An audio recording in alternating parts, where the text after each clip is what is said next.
meus amigos. Que a paz de Jesus esteja conosco hoje, amanhã e sempre. Hoje nós vamos fazer a leitura do livro Sinal Verde, lição número 11, Comércio e Intercâmbio, para que depois possamos fazer algumas, ou pelo menos apresentar algumas considerações, o nosso enfoque. Vamos lá.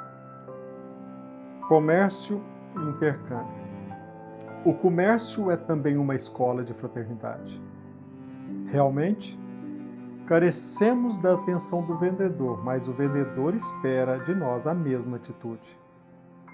Diante de balconistas fatigados ou irritadiços, reflitamos nas provações que, indubitavelmente, os constrange nas retaguardas da família ou do lar, sem negar-lhes consideração e carinho. A pessoa que se revela mal-humorada em seus contatos públicos provavelmente carrega um fardo pesado de inquietação e doença. Abrir caminho à força de encontrões não é só deselegância, mas igualmente lastimável descortesia. Dar passagem aos outros em primeiro lugar, seja no elevador ou no coletivo, é uma forma de expressar entendimento e bondade humana. Aprender a pedir um favor aos que trabalham em repartições, armazéns, lojas ou bares é obrigação. Evitar anedotário chulo ou depreciativo, reconhecendo-se que as palavras criam imagens e as imagens patrocinam ações. Zombaria ou irritação complicam situações sem resolver os problemas. Quando você se sinta no dever de reclamar, não faça de seu verbo instrumento de agressão. O erro ou o engano. O erro ou o engano dos outros talvez fossem nossos se estivéssemos nas circunstâncias dos outros. Afabilidade é caridade no trato pessoal. A lição de hoje é comércio e intercâmbio. Entendo eu que precisamos realçar esta proposta de André Luiz de trazer para o nosso estudo um tema do dia a dia, do cotidiano, quase sempre rotulado como terra a terra, para que possamos, com o pincel do Evangelho, colorir este assunto e possamos aprofundar sua compreensão. De minha parte, entendo que, para entendermos melhor a lição, até mesmo com maior profundidade, precisamos recordar, dentre várias lições, aquela que se encontra no Evangelho segundo o Espiritismo. A dor é uma bênção que Deus envia a seus eleitos. E isto é a mais pura verdade. Se não fosse a dor, as nossas necessidades, as aflições que nós enfrentamos, certamente não teríamos saído até hoje da caverna.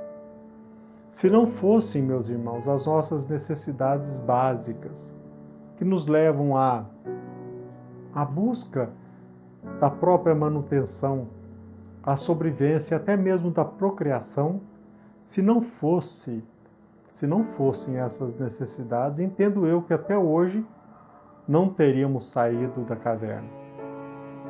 Aliás, vale perguntar, se não fosse necessário, se não fosse a dor, por que sairíamos da caverna, que representava até então um lugar seguro? Nós aprendemos na doutrina espírita que, no nosso início, como espíritos simples e ignorantes, obviamente nós fomos à busca, à cata da satisfação de nossas necessidades primárias, como saciar a nossa fome, conquistar um abrigo para nos proteger das intempéries da natureza.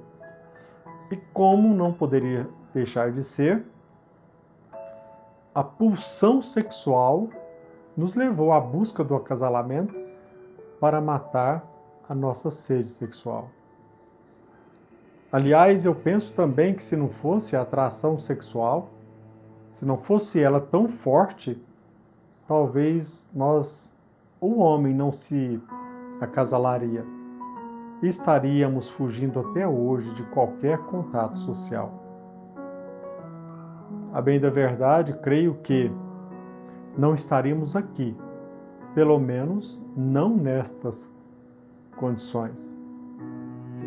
E vou mais longe, se vocês me permitirem. Se não fosse a busca pelo lucro, o homem não teria saído de seu casulo, mantendo-se inerte pela ausência de estímulo à satisfação de suas necessidades e até mesmo ilusões. Se não fosse até mesmo o egoísmo, a vaidade, estes pecados capitais, talvez estivéssemos como a lesma, caminhando lentamente, mas sem deixar rastros. Não estamos aqui fazendo apologia, enaltecendo os pecados, mas simplesmente reconhecendo que se não fossem eles, talvez não tivéssemos abraçado a lei do progresso. Devemos conhecer a nossa história pela Terra, pois, sem dúvida, ela nos abrirá os olhos para o nosso passado, a apontar para a necessária evolução integral. Muito embora a busca pelo domínio material tenha nos convidado à avareza e até mesmo nos estimulado à escravidão do semelhante, sempre estivemos, a meu ver, num caminho, percorrendo um caminho sem retorno, caminho que nos levará à descoberta mais importante de nossa vida, a de que a maior necessidade nossa, a nossa necessidade, a necessidade do ser humano é a fraternidade. É abraçarmos a lei de amor. E podemos perceber esta evolução, mesmo que paulatina, numa análise da história do homem pela Terra. Se olharmos ao nosso redor, se focalizarmos a nossa atenção nas atividades humanas, em várias culturas, em várias ocasiões, perceberemos que nascemos para compartilhar algo. Estamos descobrindo essa necessidade de sermos úteis, sem o que continuaremos sob o jugo apenas dos estímulos instintivos. Mesmo que de forma instintiva e inconsciente, iremos perceber pela análise da história que a atividade comercial nos levou a compartilhar, mesmo que os negócios tenham se estabelecido inicialmente de forma egoísta e insana, e pior, tenha perdurado até os dias de hoje. Mas nós podemos perceber muitos avanços. Mas não podemos deixar de reconhecer que a atividade comercial guarda sua raiz na necessidade de sobrevivência e, como consequência, nos leva à necessária convivência social.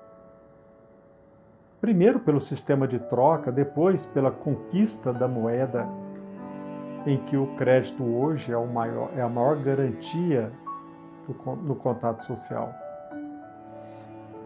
Analisando a nossa vida, chegaremos à conclusão de que sempre procuramos vender algo ou prestar algum serviço a quem dele necessitar. Defendo a ideia de que nós nascemos para compartilhar, porque nós nascemos como Deus para criar. Somos co-criadores. Mas não pensemos que a nossa atividade sempre visou o lucro. Será que todo esse trabalho visa exclusivamente o lucro?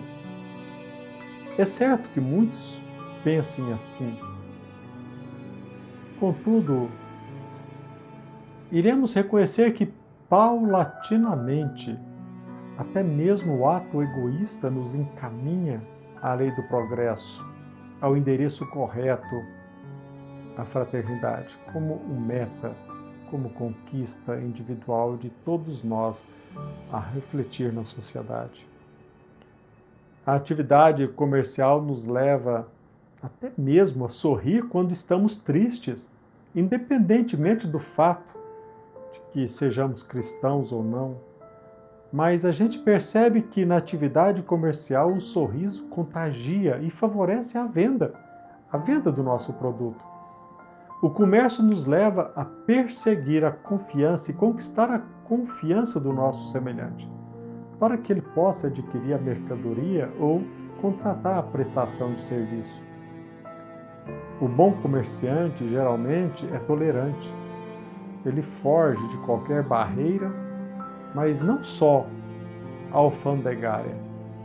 A atividade comercial nos leva, sem sombra de dúvida, a derrubar barreiras e fronteiras, porque quanto maior o espaço que possamos desfrutar para a nossa atividade negocial, quanto maior for esse espaço, maior a possibilidade de levarmos ao consumidor, ao próximo, a nossa mercadoria, os nossos serviços, enfim, os nossos préstimos. Tudo nasceu dessa ânsia de sobreviver. Por conta dela, nós levantamos pontes, construímos estradas, entramos em contato com diversas culturas.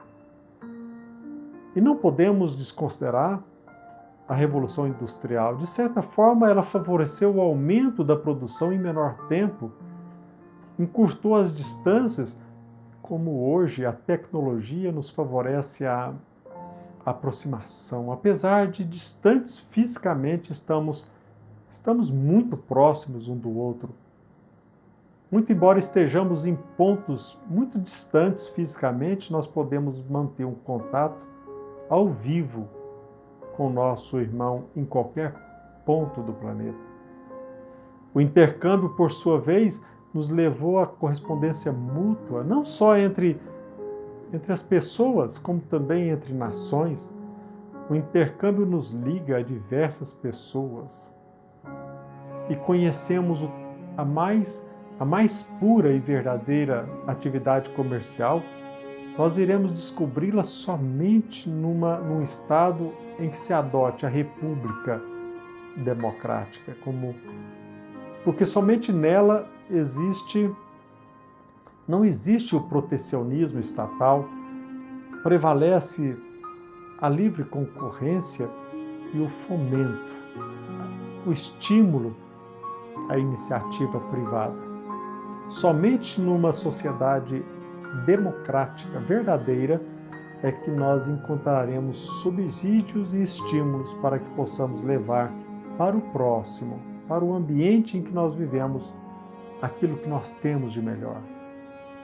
O que antes representou enorme avanço em relação ao sistema de troca, por exemplo, a moeda, nós percebemos isso, ela vem se desmaterializando por outro instrumento de troca, que é o crédito.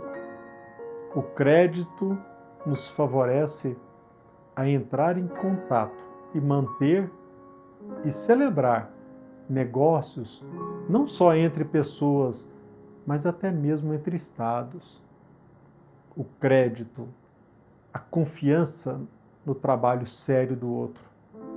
Quando quando nós aprendemos que existe algo que vale muito mais do que o lucro material, irá investir certamente nessa conquista, como muitos estão fazendo hoje. Talvez não acreditemos, mas basta apenas observar. O que move as pessoas não é somente o dinheiro. Passo a passo, nós estamos aprendendo que o crédito é a nossa melhor moeda. Quem tem crédito, meus irmãos, vocês sabem que ele é mais livre para comprar, para viajar e até mesmo para aprender. E este fenômeno se sobressai e se destaca na proposta da caridade.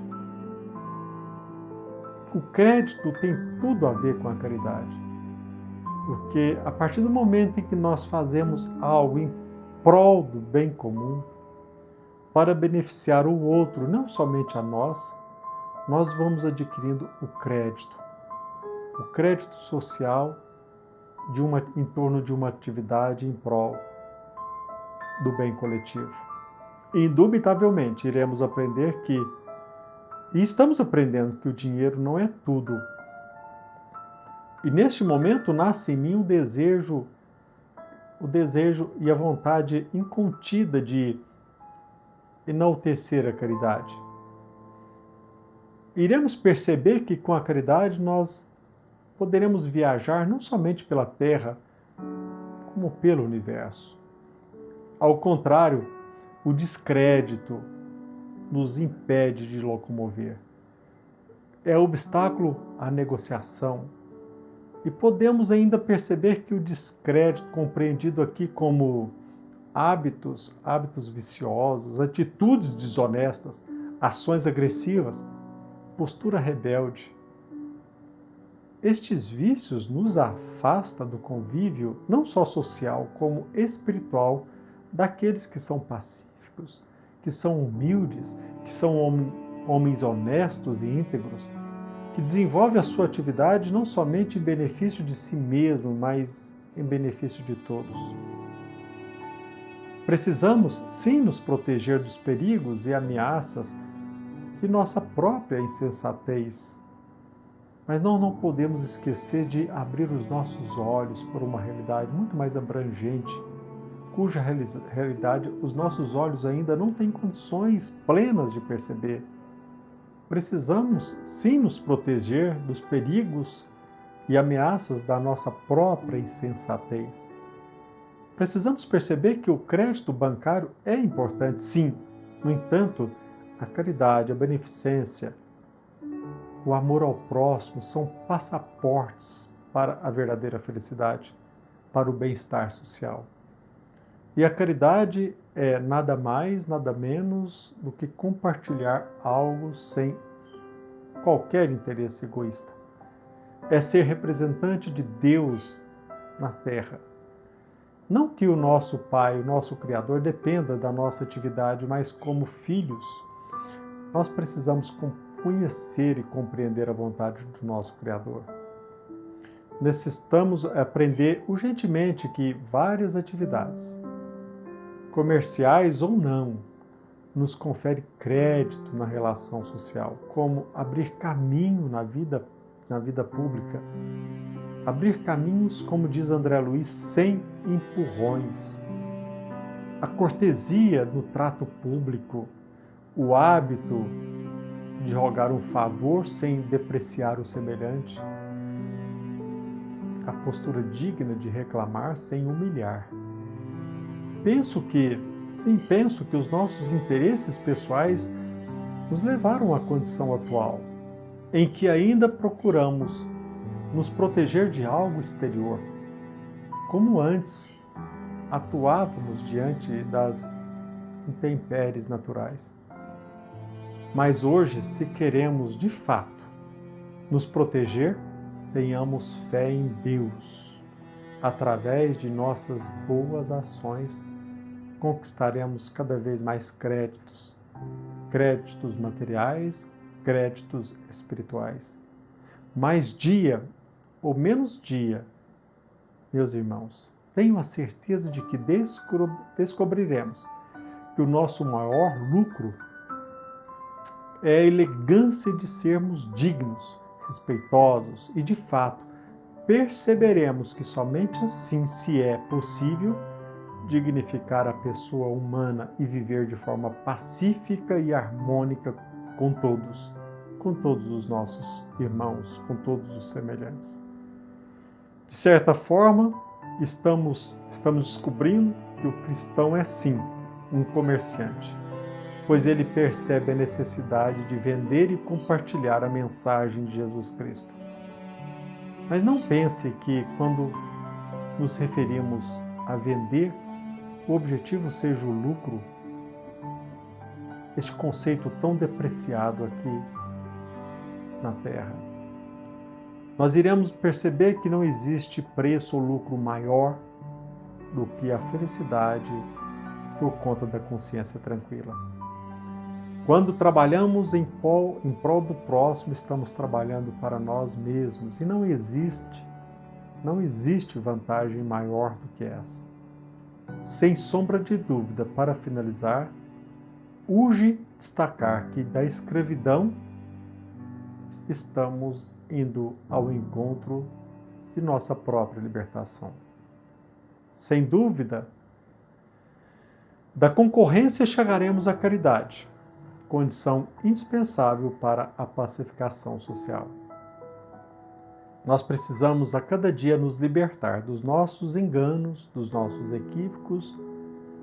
Precisamos abandonar ou deixarmos de ser escravos da nossa insensatez e possamos descobrir a nossa verdadeira felicidade, a nossa maior conquista, que é a consciência tranquila. Não percamos tempo. Vamos nos aproximar do nosso próximo e fazer ou desenvolver toda a nossa habilidade em prol, não somente do nosso bem-estar, mas em torno do bem comum. Que a paz de Jesus Cristo se encontre conosco, hoje, amanhã e sempre. Que assim seja.